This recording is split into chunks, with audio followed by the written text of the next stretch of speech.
Assalamualaikum warahmatullahi wabarakatuh. Halo, sahabat Lensa 13. Senang sekali bisa berbagi ruang cerita dengan kalian hari ini. Duduklah yang nyaman, karena saya ingin mengajak kalian melakukan perjalanan melintasi waktu.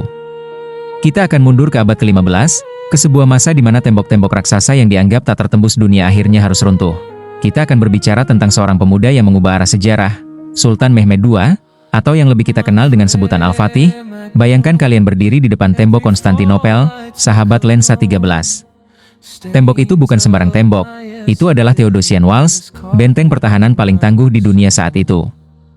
Selama lebih dari 1000 tahun, Konstantinopel adalah simbol kejayaan Kekaisaran Bizantium.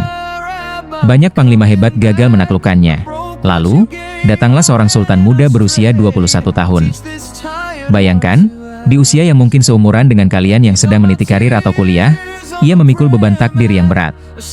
Banyak penasihat seniornya meragukan kemampuannya, tapi Al-Fatih punya keyakinan yang baja. Ia memiliki mimpi besar, menyatukan dua benua di bawah satu panji. Sahabat Lensa 13, apa yang membuat kisah Al-Fatih begitu melegenda bukan sekadar keberaniannya, tapi otaknya yang luar biasa. Saat ia melihat Teluk Golden Horn yang menjadi akses utama ke kota itu diblokir oleh rantai besi raksasa yang tak bisa ditembus kapal-kapal perangnya. Apakah ia menyerah? Tidak, disinilah letak kejeniusannya. Al-Fatih memerintahkan pasukannya untuk melakukan sesuatu yang dianggap gila oleh musuhnya.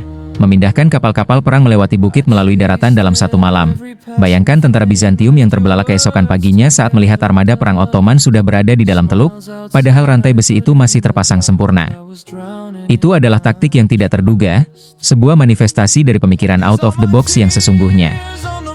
Pada tanggal 29 Mei 1453, setelah pengepungan selama 53 hari yang penuh dengan dentuman meriam Basilica, meriam terbesar yang pernah dibuat pada zamannya, gerbang Konstantinopel akhirnya terbuka. Namun, perhatikan ini baik-baik, sahabat Lensa 13.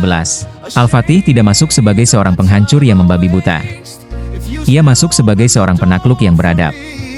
Ia segera memerintahkan pasukannya untuk menjaga keamanan warga, tempat ibadah, dan harta benda. Ia memproklamirkan toleransi di tengah abu peperangan. Itulah yang membedakan seorang pemimpin besar dari sekadar penguasa biasa. Sahabat Lensa 13, kisah Al-Fatih bukan sekadar tentang senjata atau tembok yang runtuh. Ini adalah kisah tentang visi, kegigihan, dan keberanian untuk memecahkan masalah dengan cara yang berbeda. Jika Al-Fatih di usia 21 tahun mampu menaklukkan sesuatu yang dianggap mustahil oleh dunia selama ribuan tahun, bukankah ini pengingat bagi kita semua? Apapun tembok yang sedang kalian hadapi saat ini, entah itu keraguan diri, kesulitan dalam studi, atau tantangan hidup, selalu ada jalan jika kita mau berpikir kreatif dan terus melangkah. Terima kasih sudah mendengarkan potongan sejarah ini, sahabat Lensa 13. Semoga semangat Al-Fatih di dalam diri kalian terus berkobar.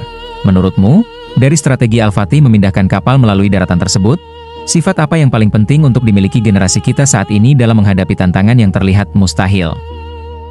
Jangan lupa like, share dan subscribe agar channel ini berkembang dan terus memberikan manfaat.